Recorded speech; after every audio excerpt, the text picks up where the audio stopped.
My name is Brad Bradshaw. Thank you very much for joining us today. We have conducted a series of webinars on the topic of hydrogen. They were conducted over the period from July to August last year, and those 9 webinars are all available online, as will this one. So we appreciate your interest in this fast evolving topic. And am open to any questions and comments, certainly at the end of today's presentation as we go forward, and any opportunity for follow-up is certainly welcome as well. I am president of the Hydrogen Energy Center, which has been focused on hydrogen as a key element of a renewable energy future for several decades. I've been involved for about the last 10 years. And we have done a number of projects at the Hydrogen Energy Center. Importantly, about 5 years ago, we worked with the Connecticut Center for Advanced Technology on evaluating early market opportunities for hydrogen, which provide significant illumination of key opportunities in hydrogen that are related to today's activities. We are focused on providing public forums, conducting research and projects to accelerate the clean energy future, and we appreciate any support you may provide by becoming a member of the Hydrogen Energy Center. The website's on the screen, hydrogenenergycenter.org.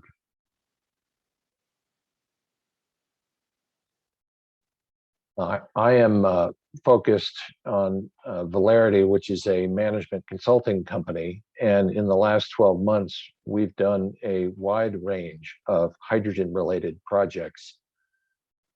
And this is a list of a few of those: conducting due diligence on a solid oxide fuel cell acquisition, advising CEO and senior management team of a $7 billion multinational company on their hydrogen business strategy, advising senior leadership of a hydrogen generation company, an early stage company that resulted in a capital raise of about $5 million about 3 weeks ago.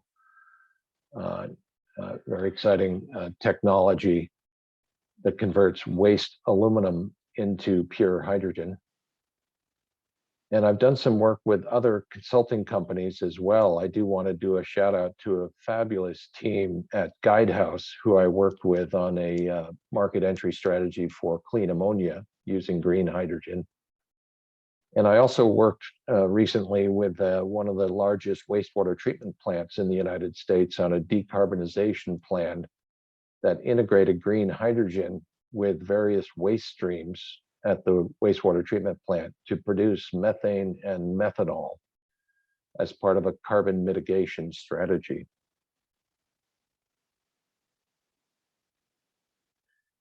Today's presentation is focused on an area of concern, which is the sourcing of hydrogen, and largely the sourcing of green or low carbon hydrogen. There's a lot of talk about all the different ways that hydrogen can be produced.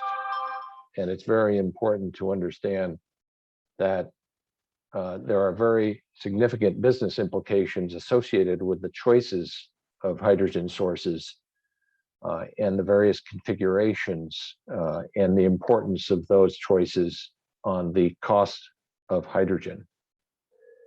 Today's presentation is based on an analysis using discounted cash flow models to look at a variety of hydrogen sourcing strategies.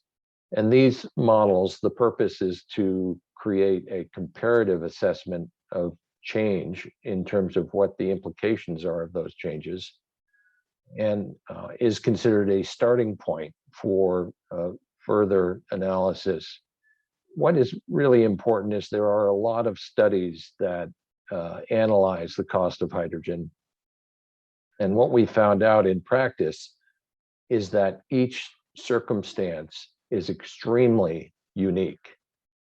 And the implications of the meta-analyses that are conducted can be important, but they are not really representative of on-the-ground specific circumstances. And that's really where the rubber meets the road in the hydrogen future.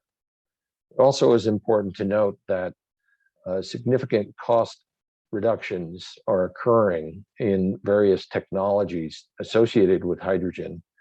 And the analyses today are really current prices as opposed to future prices, which are likely to come down significantly. And we're talking mostly in terms of electrolyzers and battery energy storage systems that are associated with these technologies, as well as continuing cost reductions in renewable energy. The first chart that we're showing here, put together by Harvard's Belfer Center, shows on the left different projections for hydrogen. And on the right, it shows the amount of hydrogen that's produced today, which is the little white circle in the bottom of the right chart, as well as oil and natural gas. Hydrogen today is about a 9 exajoule level of production globally. And the various projections, you can see the Hydrogen Council is up at 78.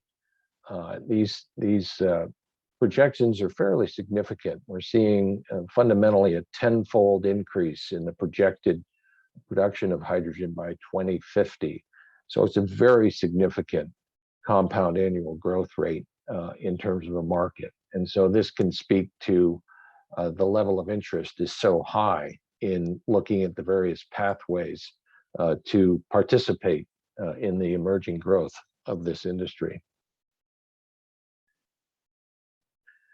The National Renewable Energy Laboratory put together a report that projected the market for hydrogen in the United States in 2050, and that is presented here with some modifications, but certainly looking at the different markets that could take up.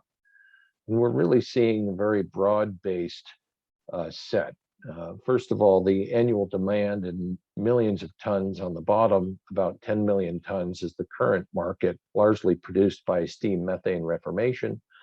And then the significant growth, as we can see going to the right in the chart, represents not only the production of green hydrogen, but certainly the addition of new markets that develop going forward. And as you can imagine, this is a lot of prospective assessments of what could happen. The current production of hydrogen in the United States is dominated by steam methane reformation. And we can also see that that is dominated in certain locations. Again, this follows the industry cluster theme that we see in multiple industries. But certainly the petrochemical industry is highly concentrated along the Gulf Coast. And we can see indeed that the production of hydrogen is also significantly clustered along the Gulf Coast as well. And why is that? Most hydrogen is used in the petroleum refining processes, as well as in ammonia production. About 60% is used for petroleum, about 37% is used for ammonium manufacture. And those activities certainly are clustered in the major petrochemical areas in the country and the industrial areas as well. It belies a certain understanding that any kind of commodity tends to be located, its production tends to be located in areas where the best economies are achieved, both in terms of low-cost sourcing. In this case, when these plants were built, low-cost natural gas was available along the Gulf Coast, and the markets where hydrogen is used certainly as well. Hydrogen is 7 times more vacuous than air. It's a very hard gas to capture and move around. Consequently, most of the hydrogen that is produced is consumed in the same place. And that's an important consideration in this business as well. It's hard to try to figure out how to co-locate sources of hydrogen with uses of hydrogen, and it begins to look at the criticality of distribution as well. Hydrogen represents something like 78% of all the material in the universe. It is ubiquitous as an element. It can be produced from a wide variety of sources. We can see fossil fuel dominates today. China generates a significant amount of hydrogen from coal, and they essentially tip the emissions balance for the whole globe because of that. In the United States and in Europe, dominant approach is natural gas with steam methane reformation. The emerging areas include renewable energy, which is, as you can see, solar, wind, hydropower, as well as biomass conversion to hydrogen as well. So there's a lot of focus on trying to reduce the carbon intensity of hydrogen, both in terms of existing production processes that are in place today, as well as new production processes focused on the green.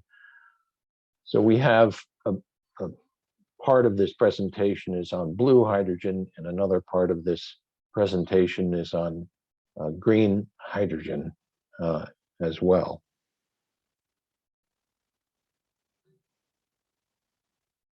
An important consideration in the developing hydrogen market, and we've heard that the DOE goal of $1 a kilogram for 2030 is an important target. Each market that hydrogen feeds into will have different economics associated with what hydrogen is trying to achieve or displace. And it is very important. You can see where a lot of hydrogen activity is focused on the transportation market. And the reason for this is that the transportation market offers the best dollar value per unit of energy. If you convert a gallon of diesel into dollars per MMBTU, which is a convenient comparison, comes out to about $28 per MMBTU. So if you're trying to use hydrogen to displace diesel fuel, obviously with technology change and vehicle change and so on, it's much easier to compete with $28 per MMBTU than if you try to use hydrogen to displace natural gas for heating or power production, for example.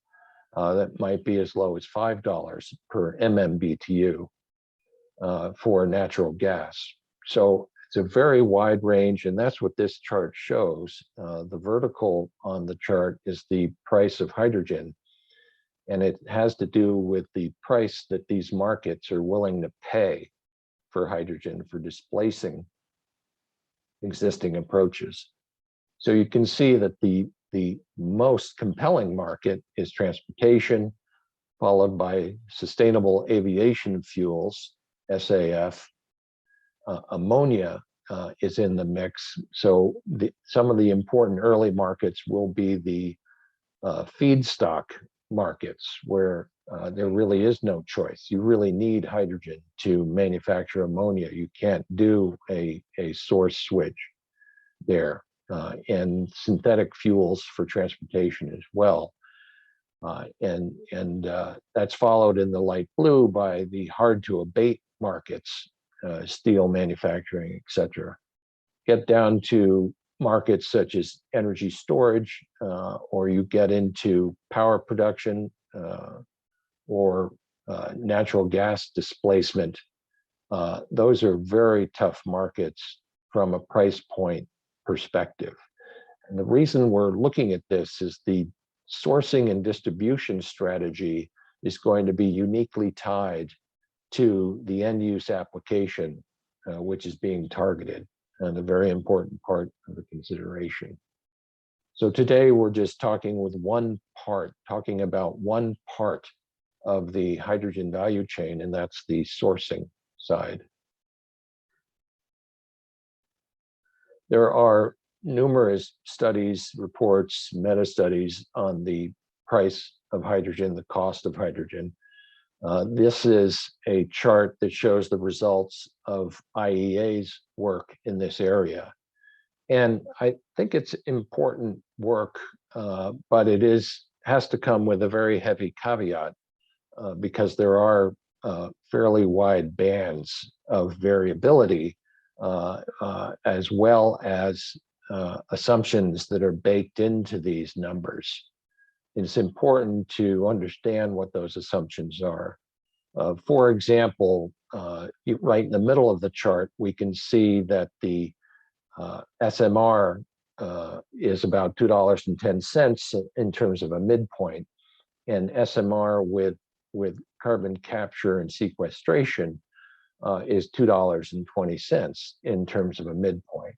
And in all frankness, that's an inaccurate picture. In other words, the CCS component on top of steam methane reformation adds a lot more than these IEA numbers would imply in terms of the cost of hydrogen.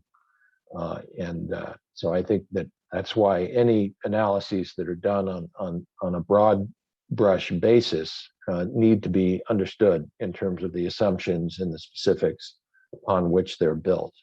Some of the broad variability on these numbers is reasonably accurate. You know, the grid electrolysis is a high price, and that's accurate, et cetera.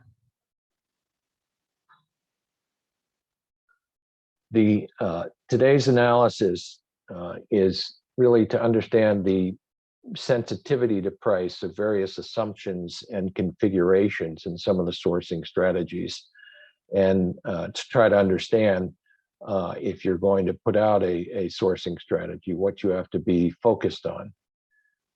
It's a very complex business challenge in terms of hydrogen sourcing and the configuration of those sourcing strategies.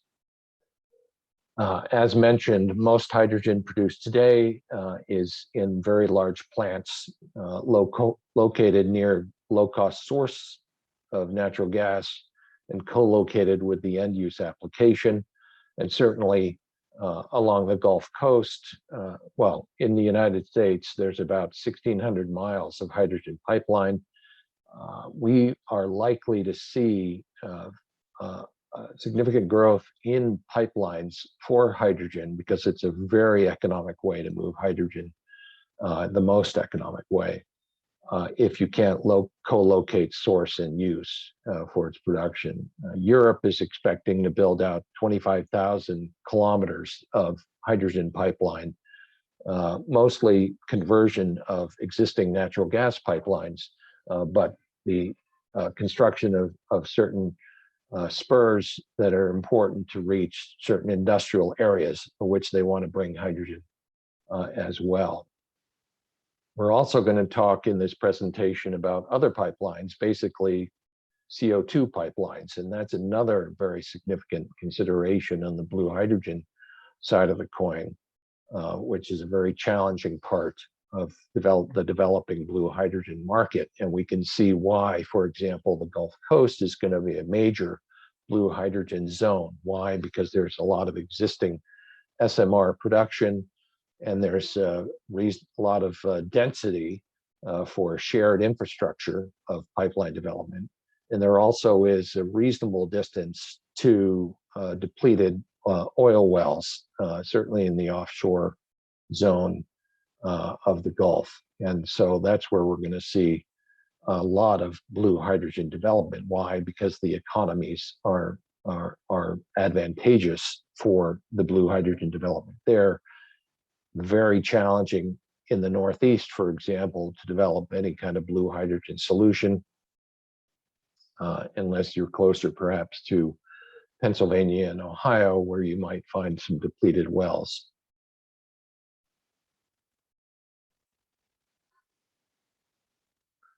The material we're going to review today is steam methane. It is basically 7 scenarios. And these 7 scenarios include steam methane reformation with carbon capture and sequestration, straight solar to hydrogen with clipping, and we'll explain what that means when we get to that part of the presentation. Solar plus storage. So the concept of adding solar, which has electrolysis, is there some way to integrate storage to reduce the cost? Biogas to hydrogen, we touch on that briefly. And then we look at 2 cases for grid hydrogen, one in California, which is probably the most expensive grid in the country, and the other is grid hydrogen in Louisiana, which is probably one of the lower cost. We actually look at a proxy for Entergy Louisiana in that case. Again, this analysis is a starting point.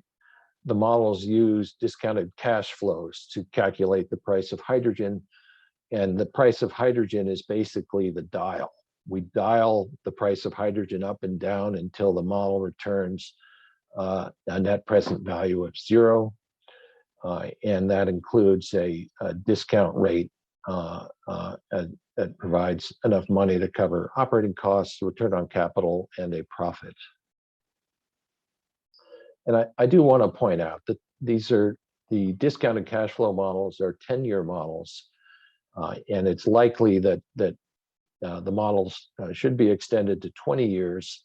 And in that case, we would see a blanket reduction in some of the hydrogen costs that are presented in today's presentation. Again, we're looking at some of the distinctions and the differences between various approaches. And so we wanted to use a standard model and change specific inputs to that model to enable consistency across the analysis.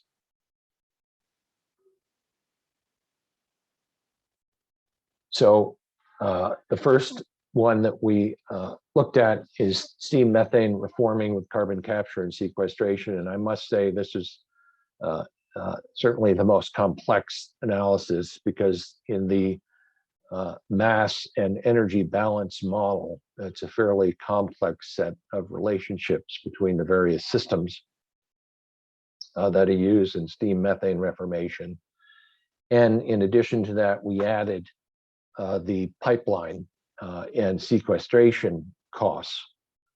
And this is just to provide illustration of what they could be. And again, going forward, any kind of carbon capture and sequestration, we're going to see a very significant effort to cohabitate, to bring multiple parties to the table, to have shared infrastructure to reduce the costs, because these costs can be quite significant and vary widely depending on the specific circumstance and configuration. So in this particular model, we also standardized around a hydrogen output of 300 tons per day. And what's interesting, in industrial hydrogen, that's a low quantity. But when you get to renewable hydrogen, that's a high quantity. So we just decided to pick 300 tons for consistency. I've also provided some of the numbers that we're using in these assumptions. But basically, this model predicted that the cost of hydrogen from steam methane reformation with carbon capture and sequestration would be about $2.86 per kilogram. And that's somewhat consistent. I think the CCS numbers are understated in many analyses, and it's very important to capture greater clarity on what the CCS numbers are in any kind of projection. The capital numbers that were used in this analysis, certainly the big numbers, the amine system is a very expensive, that's the carbon capture. The pipeline $100 million, and then a $25 million for the preparation of the depleted well system as well. And these numbers are based on certain reports and analyses that have developed estimates over time for this size of a system.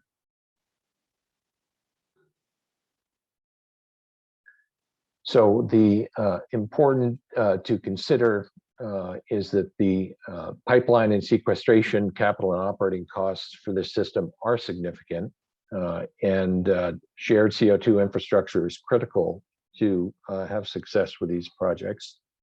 An important note, and I'm sure a number of you are concerned about this with the blue hydrogen, is that there are methane leaks throughout the natural gas value chain from production to transmission and distribution, and they are not insignificant. And in fact, there now are a certification body that is trying to certify the degree of leakage in these systems, and the industry is trying to rally around making sure that they have reduced leakage throughout these systems. But it can be the impact of methane leaks can be very significant from a CO2 perspective, given that methane is much more volatile or much more impactful from a CO2 equivalent basis. So it's very important to, if we use natural gas in the future, to mitigate leaks as we go forward.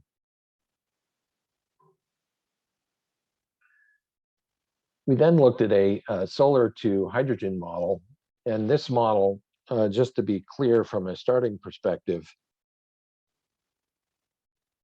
basically matched the size of the electrolyzer to the size of the solar facility. And that's not anything that anyone would do, but we use that as a starting point just to understand the implications.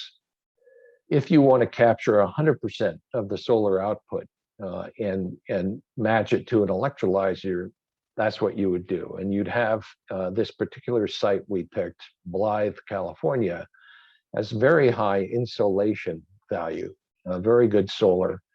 It's about 20% capacity factor for the solar system and equally for the electrolyzer in terms of the utilization.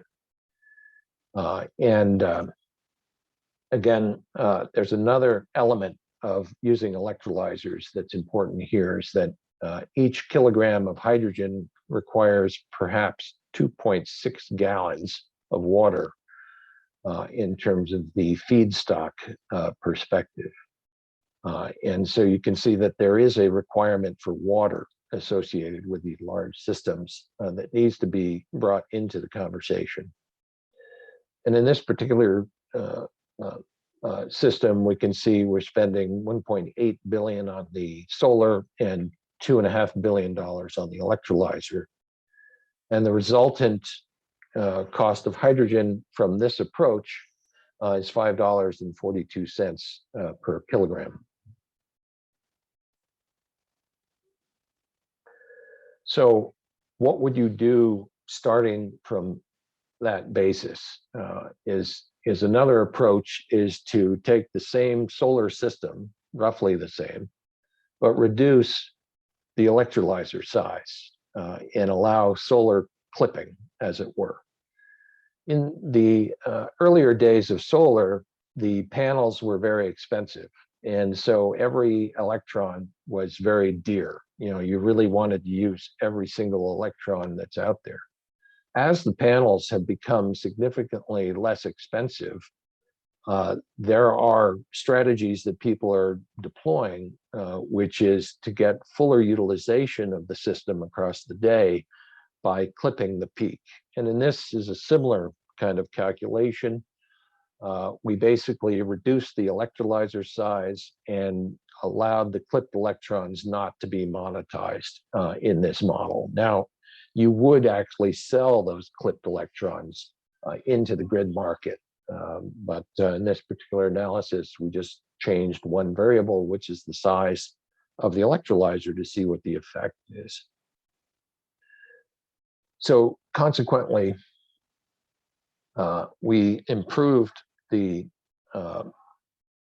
economics of hydrogen production by nearly 20% by reducing the electrolyzer size from 3,000 megawatts to about 2,000 megawatts, as you can see here. Now, to overcome some of the loss of the electrons, we increased the size of the solar system in order to hit our target output of 300 tons per day of hydrogen.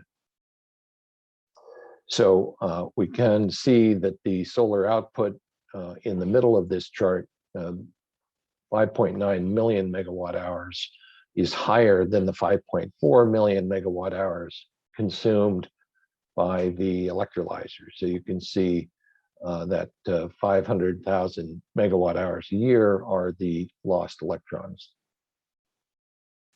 The capacity factor of the electrolyzer went from 20% to 33%. So we're getting a better utilization of the electrolyzer capital.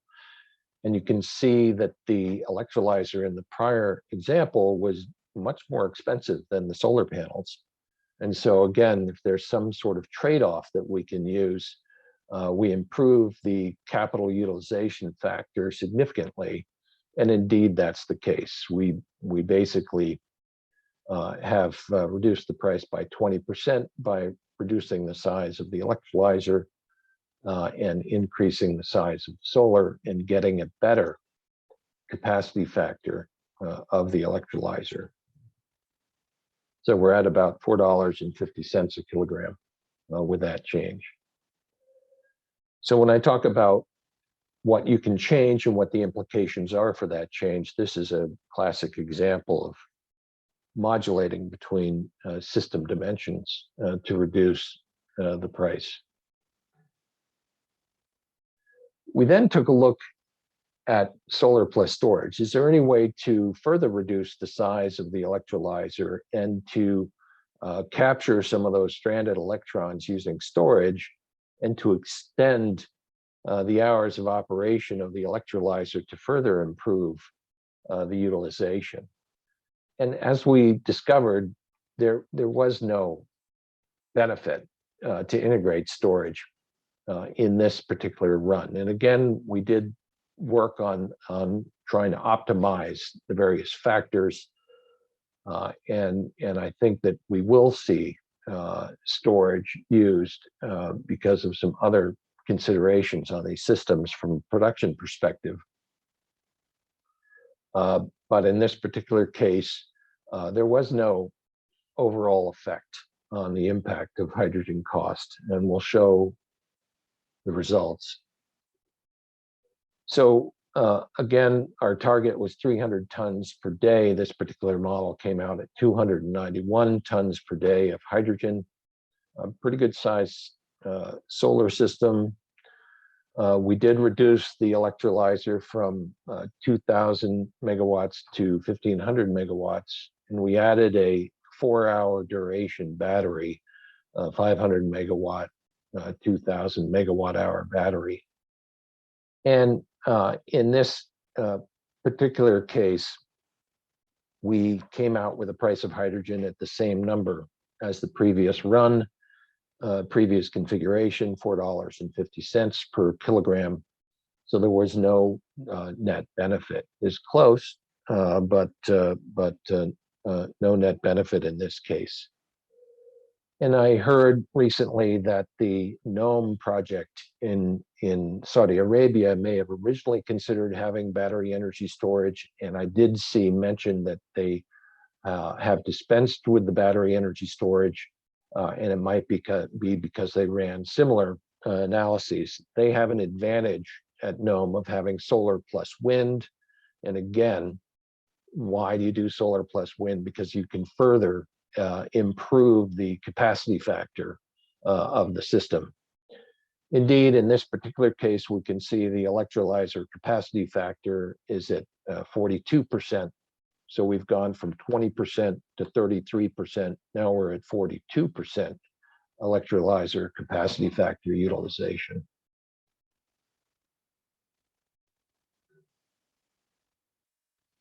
And this chart, if you bear with me for just a minute, I'll explain what it is. It's the results of the solar plus storage strategy.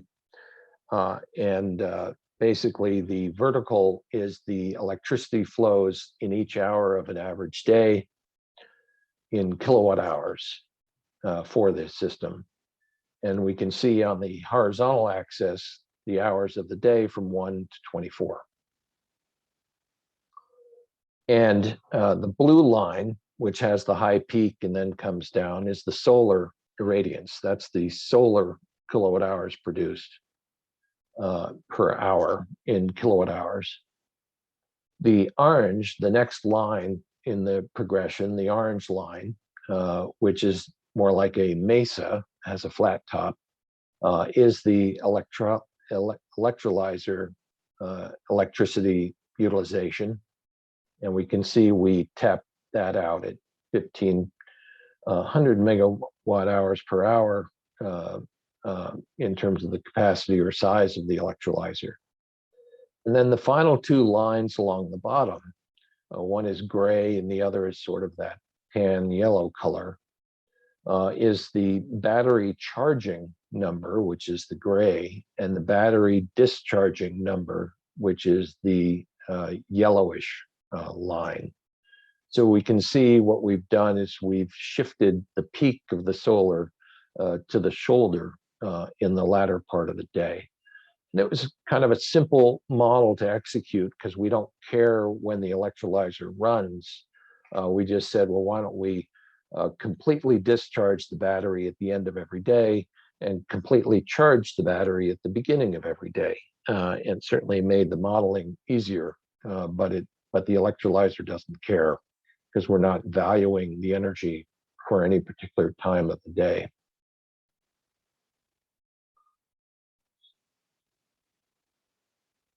Now, in the biogas to hydrogen area, I did want to include this, but it's a very complex area because there are so many sources of biogas to hydrogen.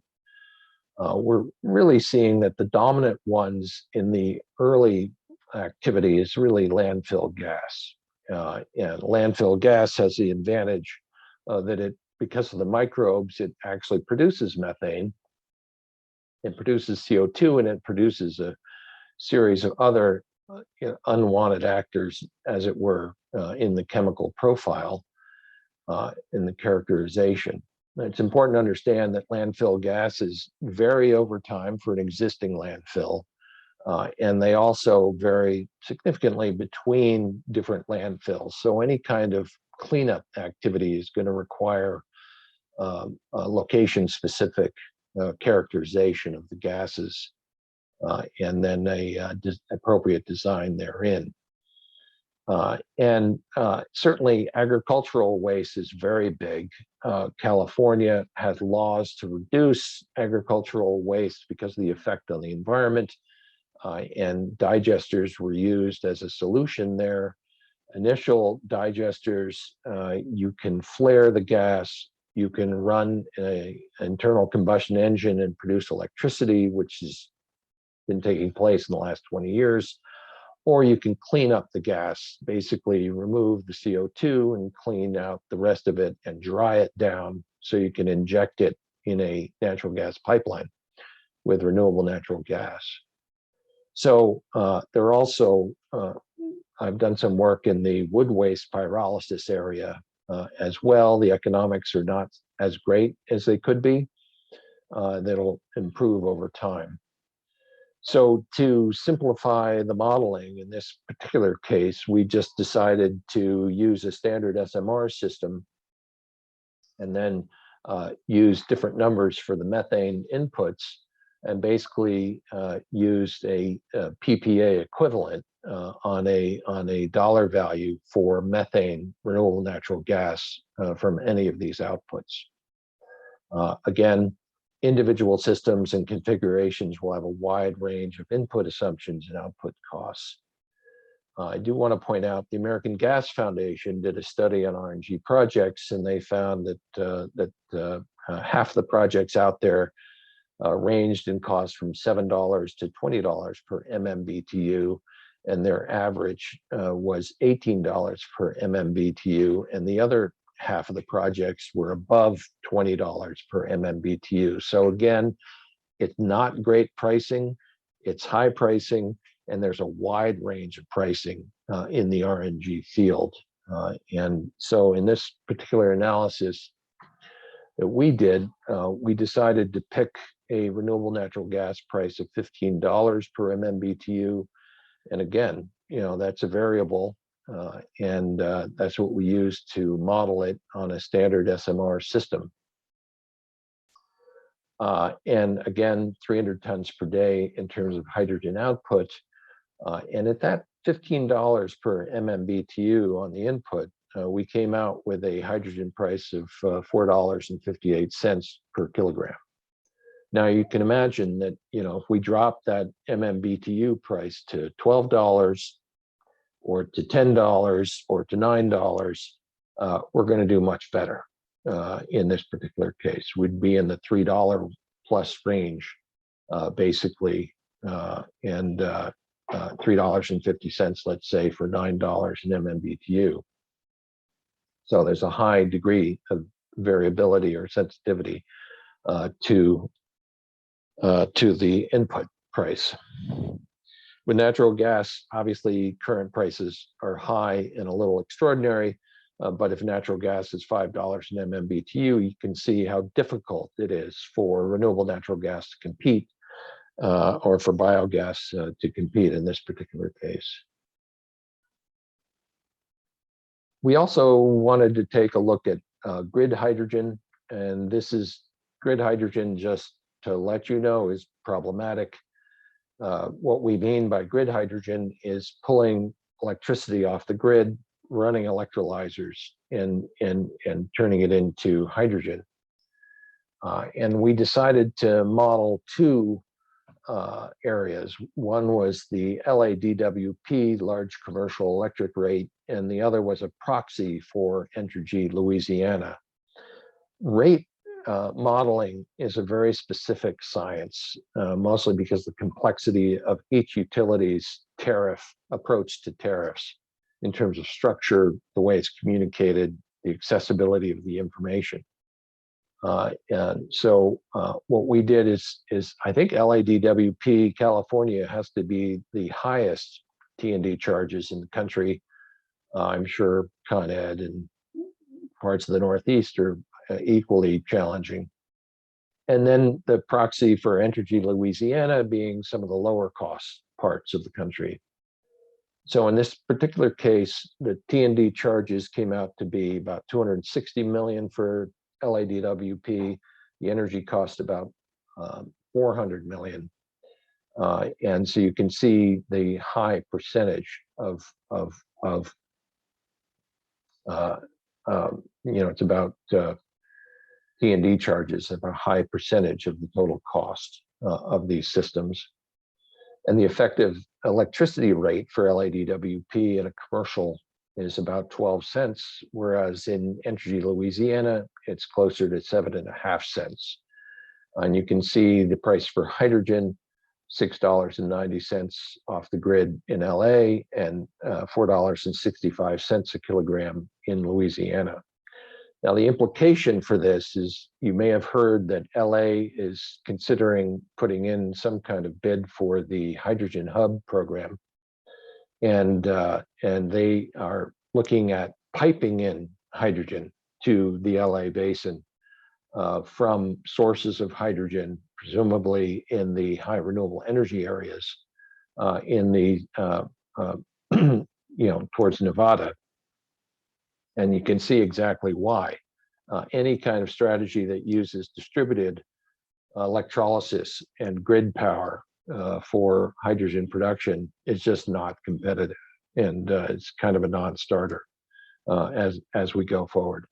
I will note that India has, two that I know of, Arizona Public Service and the state of India have promulgated advantageous legislation to avoid T&D charges. The one in India says that if you put an electrolyzer in place and you're connected to renewable energy somewhere else on the grid, you don't have to pay transmission and distribution charges. And that's a huge advantage. And I will note that the charges that are avoided in India's law are the national the interstate transmission charges. There still are local distribution charges that you have to pay. And so the individual states in India are working on trying to address the local distribution charges as well. So that will significantly accelerate. Apparently, Arizona Public Service has an agreement with Nikola, which is the truck manufacturer, and they also have put in place a special tariff so that if you're refueling trucks using distributed electrolyzers in Arizona, in presumably Arizona Public Services territory, you don't have to pay T&D charges. So again, it begins to address the significant cost T&D has on any kind of distributed electrolyzer strategy associated with hydrogen production. So in summary, the results of this particular analysis, we can see that we've just reviewed a variety of scenarios, and we can see the steam methane reformation with carbon capture and sequestration down to $2.86. Just to note, I didn't run the straight SMR, but straight SMR is about $1.50 a kilogram. We can see the solar to hydrogen with no optimization, $5.42. Solar with clipping, a reduced size electrolyzer and oversized solar, $4.50. And then we can see the solar plus storage didn't calculate out any differently. Finally, biogas to hydrogen was at that higher range as well. Grid hydrogen in California, close to $7 a kilogram, kind of out of the picture. Grid hydrogen in Louisiana, $4.65. Still not a great price. Very difficult to see that chip down as well. These prices, if we extend our analysis to 20 years from 10 years, we're going to see a reduction in these prices. The electrolyzer costs are coming down. In China, for example, electrolyzers are close to $300 a kW with 43 kilowatt hours per kilogram, higher efficiency and lower cost than what are available in the US and Europe. China represents half of the electrolyzer market in the world, and so they're really at the very leading edge of driving down costs. When the capital costs of electrolyzers go down, we can see electrolyzers being more economic in the lower capacity factor regimes as well. And then certainly, we also have some assumptions about the solar costs here that are probably a little high as well. We're seeing those costs can continue to come down as well going forward. So that concludes the structured part of the presentation, and we can open to questions at this point. And certainly, Rick Smith, your help has been measurable in the past, and perhaps you can follow that again today. Well, I just want to note that we did get an early question about the assumptions made with respect to the solar analysis. One of them had to do with the pressure of the hydrogen coming off the electrolyzer. Someone asked what kind of hydrogen pressures we're looking at. Yes, in other words, a very important consideration is what you're going to do with the hydrogen once you produce it. And we just sort of cut off this analysis at that point. In other words, if you need to liquefy it. You're going to have a liquefaction plant, which is a high capital cost, also sitting around being underutilized, depending on what the capacity factor of the electrolyzer is. And so there are many, many implications of those types of considerations, but we just stopped at the river's edge with regards to production. Certainly, we were working years ago through the Hydrogen Energy Center. I wasn't involved, but there was a company called Avalence in Connecticut, which had a high pressure electrolyzer. And so there are those who are have designed and are offering higher pressure electrolyzers. But many of these electrolyzers are designed for a certain pressure, and then we're seeing the compression trains being put in place as needed, depending on what you're trying to achieve in terms of, is it vehicle refueling? Is it, some industrial process or what have you? So good question.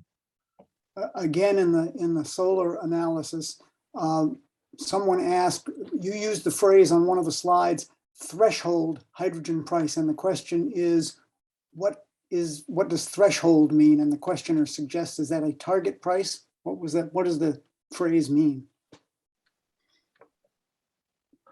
Yes, and I certainly don't even have instant recall of my own comments, so I appreciate the question. Maybe we all wish we did. Page 8. The questioner said it's on page 8. Page 8. Oh, okay. And so I think that is the market price chart, which is really, in my sense, in my view, yeah, is a brilliant piece of work. And what threshold means is that if you're entering a market and you don't have a threshold price, the market's not going to respond. You have to compete with the customer's set of options. And indeed, if you look, for example, at a company, Plug Power, which is very aggressively pursuing a massive hydrogen production strategy, Andy Marsh came into that company 20 years ago, and he basically said, maybe 15 years ago, basically looked around at their markets and he said, which market has the smallest gulf that we have to traverse to make a compelling economic value proposition to the customer? And he determined that the smallest gap in the price performance of what they were selling and the value prop to the customer was in the forklift arena. And so he jettisoned a whole slew of products and capabilities at Plug Power and focused on the one that he thought had the shortest path to a compelling value proposition for the customer. And indeed, that's similar in the broader hydrogen market. The transportation market, if they have a threshold price in the page 8 chart of between $5 and $6 per kilogram, we're going to reach that price point fairly, we're already there, basically, even with the green. As you can see from the analysis I presented today, so that threshold price point is met. There may be other factors in delivering that hydrogen to the point of use. You need to have it in a form, in a volume, in a place that the market requires, and that's not always simple to do. But that threshold means you're either at that threshold and you can enter the market, or you haven't reached that threshold and you're not going to be able to play. I hope that provides clarity. In connection with the decision to go to a higher utilization factor for the electrolyzer and having an oversized solar array, the question is, was the oversized solar ratio you have listed the optimal sizing for the system you were looking at? I guess another way to ask that is, how did you decide by how much to increase the size of the solar array? Oh, right. So target output was 300 tons per day. And basically, it's like a search function. You hope that it's linear because it's easier. In other words, if you have one throttle and one vector, you can very simply just adjust that. But when you have multiple systems, you end up having to just sort of adjust multiples until you arrive at an outcome, and it's like a search function, and you keep searching until you get a better cost of hydrogen, and so it's kind of a dynamic. I know that doesn't sound very clear, but that's fundamentally you adjust the electrolyzer size, and you get an output, and then it's like, oh, we need to increase the size of the solar system because not enough electrons are getting to the electrolyzer to hit the 300 tons per day output. In the discussion of which markets will pay a higher price for hydrogen, the medium and heavy duty vehicle market was the largest segment. And I think this question is related to that. It says, for vehicle fuel, are you modeling internal combustion engines at 25% energy to motion versus a fuel cell at 50% energy to motion? And I'm not sure it matters with respect to the price, but it might, depending on what your final end use is. Yes, at the beginning of the presentation, I spoke about how dynamic each case is, how dynamic and specific each case will be in going forward. And what I mean by that is, if you decide to supply hydrogen is a commodity, so you'll make it available to whoever wants to buy it at that price. But the specifics of the vehicle market weren't considered in these analyses, because we're just looking at the production side of the equation. But certainly all the projections of hydrogen as a fuel for transportation are based on fuel cell electric vehicles in the medium to large truck category. And that includes buses, trash trucks, and buses would be transit buses, and then certainly drayage trucks and long haul trucks. And the reason for that is, if you look at the utility of electricity for heavy trucking, especially if you have runs over 300 miles and you have turnaround times in terms of refueling requirement, and then you have the displacement of loads on the trucks due to batteries. The weight of batteries displaces the availability of loads on trucks. Those factors all basically come together and say, is there another solution as opposed to electric vehicles that we can use in trucks that addresses those concerns: range, turnaround time with refueling, and then range above 300 miles, and then weight displacement. And indeed, that's why all of the tier 1 OEMs in the trucking industry are developing fuel cell trucks to be able to provide that solution to those markets. Absolutely, battery electric trucks are going to be very significant. But what the analyses in California have found is that long haul trucks are not, don't dominate in terms of the number of trucks, in terms of how many there are on the road, but they dominate in terms of the pollution because of the size of the trucks and the distance that they drive, the miles and the hours they go every year. So pollution in California due to 18-wheelers is very significant, and California is working hard to address that. And the industry is seeing fuel cells as a higher utility solution than battery electric in those particular applications. There's a question here that almost feels like a plant. It says, if we can find a way to produce cheap and green electricity that can power up any capacity electrolyzer, we can produce hydrogen at a very affordable price, maybe $1 a kilogram. Any comments? You mentioned the NEOM project in Saudi Arabia. When you've got all of that solar capacity and you've got a buyer, in the case of that project, Air Products is going to buy the hydrogen from you. It turns out that you can, in fact, create hydrogen at $1 a kilogram.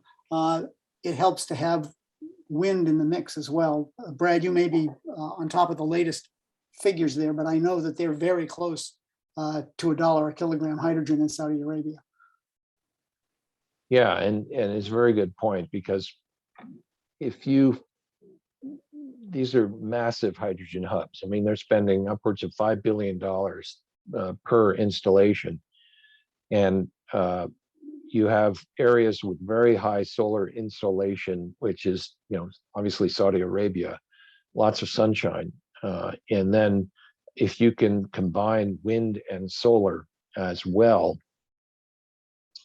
in massive builds, and then you begin to get not only the scale economies, but you get the economies of the renewable energy production and the capacity factors as well. The lowest price for solar PPAs on the planet, one is in Saudi Arabia, and very close to $1. A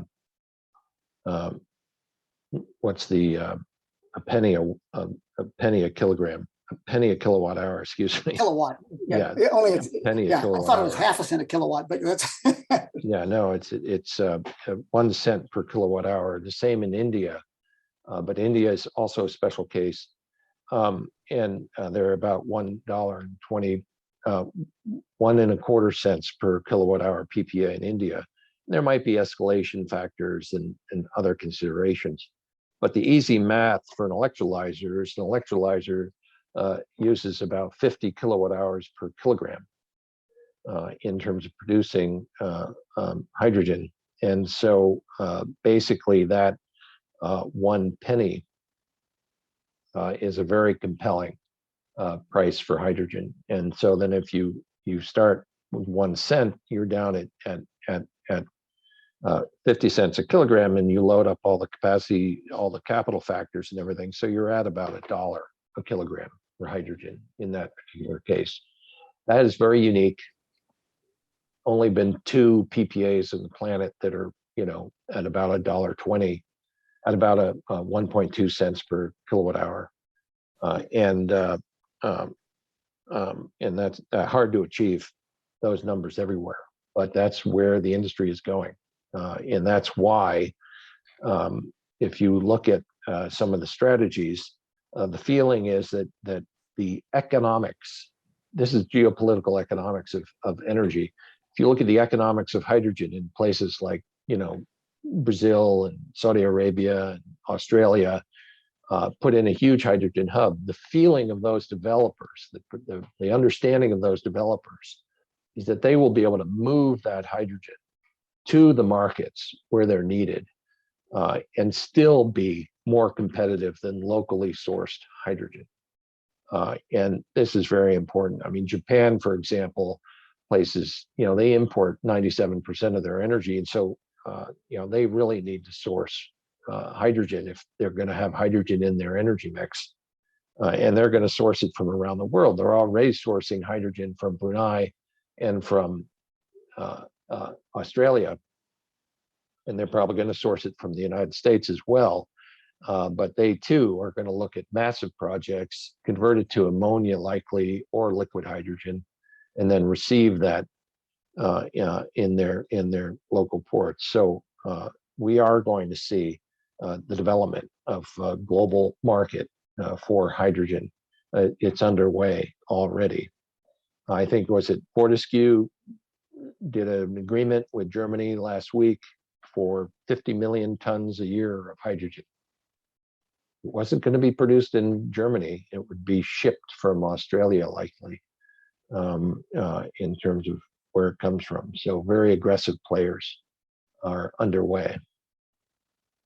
There's a question here that about emissions. It's have you modeled emissions factors for each of these scenarios?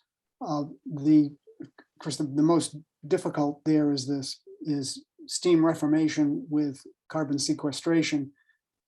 There is a great deal of criticism of the market of the developers of carbon sequestration technologies, because the criticism is that the CO2 emitted by the machinery that does the sequestration tends not to be included in the analysis. And I know that wasn't part of the analysis you were doing here today, Brad, but I put a comment in the chat earlier in response to someone else's question. MIT has this analysis tool called Sesame, which I believe does upstream and downstream costs and pollution impacts, but it's a complicated analysis that I think in general leads to the result that the carbon capture technologies are a bit more expensive than what Brad's indicated in his chart, because the process by which the sequestration is done is using traditional low cost fuels. If I'm wrong about that, Brad, jump in right now to correct me. Yeah, so again, I did want to mention obviously the methane emissions considerations on any blue hydrogen strategy, and the industry is recognizing that. And a lot of this avoids the Citygate distribution system where a lot of methane emissions occur. But I think it all has to be incorporated. But I think that in terms of the carbon emissions, typically in all these processes, I mean, even when you produce solar panels or windmills, you emit carbon in the production process. And there is analysis that's been done on those sectors. It's almost like a carbon return on investment analysis. In other words, you emit carbon to produce a solar panel. How many years does it take for the solar panel to save that amount of carbon? And people have done that analysis on multiple systems. And it usually takes 6 months to 9 months, with solar panels to save the amount of carbon that's emitted as associated with manufacturing. So I think these are very, very important.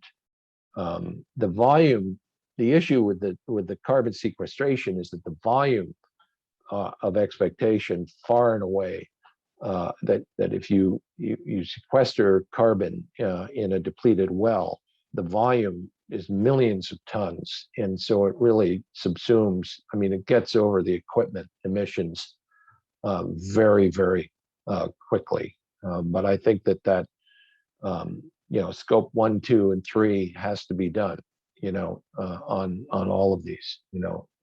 In terms of the implications on carbon budgets. Difficult question to answer. Thank you for that. Someone says, please say more about the Germany contract you mentioned. Yeah, there's a billionaire whose name I don't recall, who made all of his money on ore in Australia, and Fortescue is the name of the company, and they are very aggressively pursuing a global hydrogen strategy, and they inked an agreement with Germany, I think last week, and I think, and this is recall, so I could certainly be wrong, but I think it's 50 million tons a year of hydrogen that they are planning to provide to Germany. And someone asks if we've done any analysis on wind to hydrogen costs. And I'll just say as a quick footnote, in 2008, the Hydrogen Energy Center received a small grant from the Maine Technology Institute to prepare just such an analysis. The costs of wind power in 2008 were very different than they are today. Yeah, and I think the one area which I think would have been useful to have in today's, very good question, to have in today's presentation is the basic scenario of capturing stranded electrons. In other words, curtailment is quite significant in places like New York and California. Anywhere there's a fairly good penetration of variable renewable energy, there are a lot of issues around constraints in the transmission systems, as well as the demand imbalances between periods of low demand and high production, mostly with respect, for example, in New York, it's wind power is the curtailment issue. In California, it's solar power, largely. Texas, you certainly have wind and solar curtailment underway. So the question is there anything we can do with those curtailed electrons? And it would have been a useful for today's discussion, which is to consider that. I was on a call with the head of Con Ed, and he mentioned that, what do you do once they develop their offshore wind capacity in New York? They're looking at 9 gigawatts of wind. What happens if you have 9 gigawatts of wind offshore and only 5 gigawatts of demand onshore? So you have 4 gigawatts of electrons going nowhere. And a lot of people around the world are looking at hydrogen as a potential solution to sop up these excess electrons as the penetration of renewable energy gets very high. And that's a valid hypothesis. Again, if you're only dealing with 15% of the time, you're looking at a capacity factor of your electrolyzer of only 15%. So there certainly would have to be a hybridization of that electrolyzer in terms of sourcing electrons in order to bump that capacity factor up. The advantage is that the electrons would be very low cost. And in fact, I think that a lot of wind developers in Europe are looking at hydrogen. And I think they're looking at the issue of the monetization. The last 20 years, the wholesale power price in the United States has been going down, mostly due to natural gas prices being very low in terms of the power production systems. But now renewable energy is kicking in and driving the marginal cost of electricity down. And so there is the opportunity to capture zero cost electrons while also getting low cost PPAs to firm up some power prices as well, and use that in a combo kind of situation. You may have to do that without using the transmission and distribution system, because as we've seen, anytime you step into the T&D realm, you're really adding some baggage, some economic baggage that makes it very difficult to be competitive. So is there a way to do capture curtailed electrons without having to carry the baggage of T&D? I don't know the answer to that, but I think it's underway. People are actually looking at offshore electrolyzers that are coupled with offshore wind to produce hydrogen, and then to pipe that hydrogen onshore. And by the way, the cost to move energy via electric cable versus the cost to move energy via a hydrogen pipeline offshore, it's a lot cheaper to move the hydrogen. And so there's also some people are looking at that opportunity. Certainly the cost of natural gas today are not representative of reality, but typically the natural gas prices in Europe are about $9 per MMBTU, and nearly twice what it is here in the United States. And at that price, hydrogen has a lot less distance to go. And so the offshore wind companies are looking at the hydrogen markets as viable ways to monetize their output. So they can do direct DC to hydrogen offshore, pipe the hydrogen onshore, and sell it to the LDCs and to industry as part of the decarbonization strategies. And it's a fairly reasonable economic proposition. There's one of those projects exactly as you've described it in Scotland, and I think in other places in the UK as well, but I know Scotland has that project.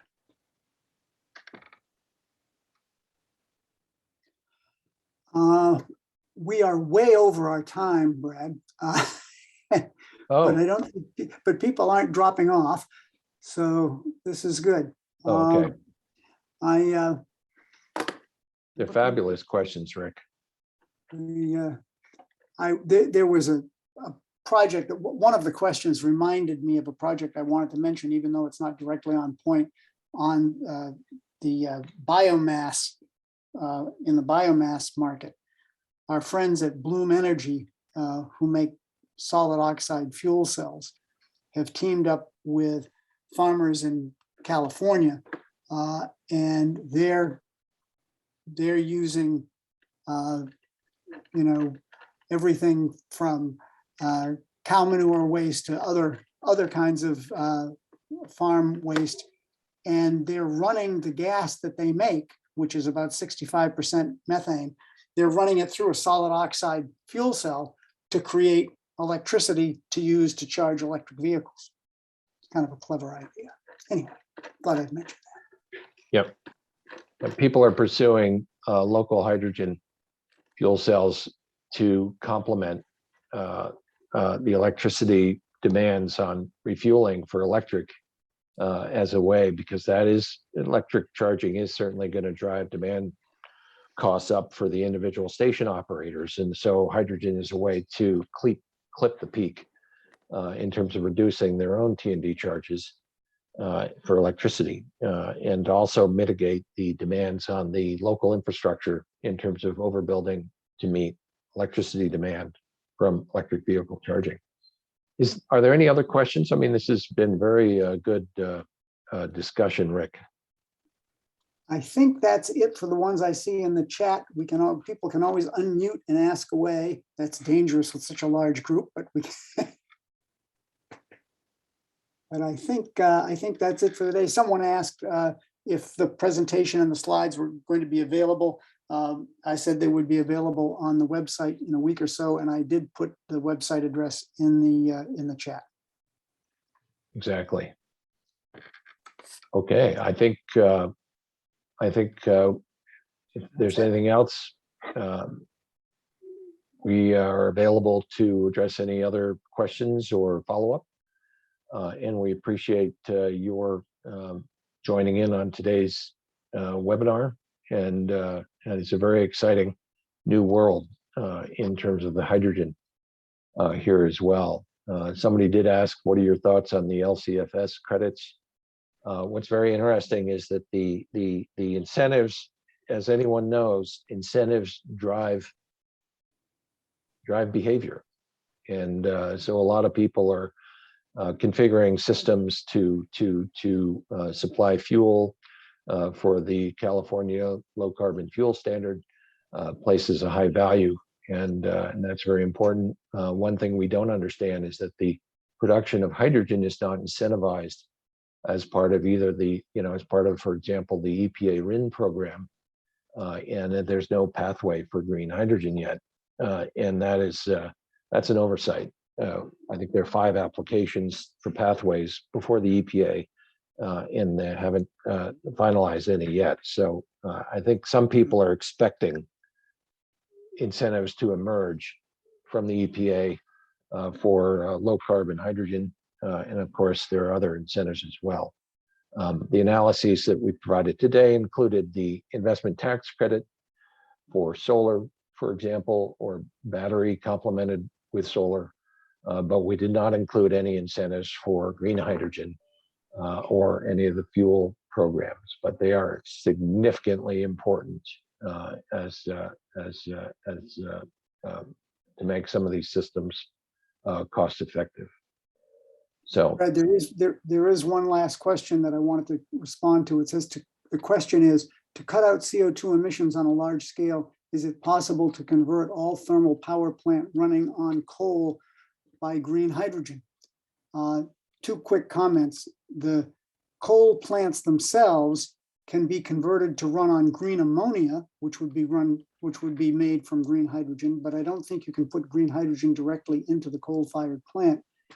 However, Mitsubishi, in the case of the Los Angeles Basin project, is converting an old coal plant to a hydrogen natural gas mix turbine, which will rapidly go from mixed natural gas hydrogen to 100% hydrogen between 2025 and 2035. And that contract's already in place. yeah, I think that what we've seen is we've seen a tender go out in terms of an offer for sourcing ammonia, green ammonia for coal plants in Japan in a very significant quantity required in that tender offer. And we don't see that in places like the United States. The coal plants with a competitive energy market are suffering in terms of being economic against their capacity factors being cut into by both natural gas and renewable energy, and that hurts the economic performance of coal plants. And so we've seen most of the carbon reduction in the electric area has been due to coal plants being swapped out, shut down, mostly because of the expansion of natural gas and the competitive of combined cycle and the very low price for natural gas in the United States. But Japan has invested in coal plants, and they're using ammonia to green up their existing coal plants. They have certainly a different situation, but that is definitely what is happening. And we're going to see contracts let to source ammonia from the United States to Japan as part of this greening up of coal power plants. So, Rick, I think that should do it for today. That should do it. Andrew McLean says, thank you, Brad, and I echo that. And see everyone next time. Great. Thanks, everyone.